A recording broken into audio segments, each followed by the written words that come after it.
Tamil Nadu Puducherry bar council தேர்தலில் போட்டியிடும் தன்னை முடக்க சதி நடப்பதாக கூறி சேலம் ஒருங்கிணைந்த நீதிமன்ற வளாக நுழைவு வாயிலில் வழக்கறிஞர் ஒருவர் பதாகை ஏந்தி போராட்டம் நடத்தினார்.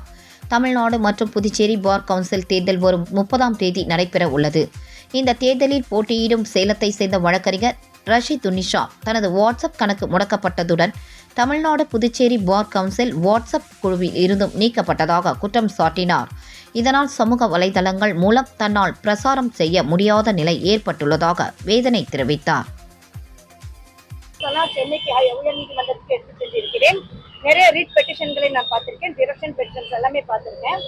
இப்போ ஆன்லைன்ல அந்த கொடுக்கப்பட்ட நோட்டிபிகேஷன்ல ஆன்லைன் மயமாக்கப்பட்டது. அதாவது நமக்கு ஓட்டர் ஸ்லிப் ஒன்று தருவாங்க இல்லைங்களா, அந்த ஓட்டர் ஸ்லிப் ஆன்லைன் மூலமா தான் எடுக்கணும். இப்போ என்னுடைய வாட்ஸ்அப் மூலமா மற்ற வழக்கறிஞர்கள் சக வழக்கறிஞர்களின் வாக்காளர்களுக்கு நான் அனுப்பணும். அது மூலம் ஸ்லிப் எடுக்கணும். இப்போ என்னோடது பேண்ட் ஆன மாதிரி இனி எத்தனை பேருக்கு பேண்ட் ஆயிருக்குன்னு தெரியல.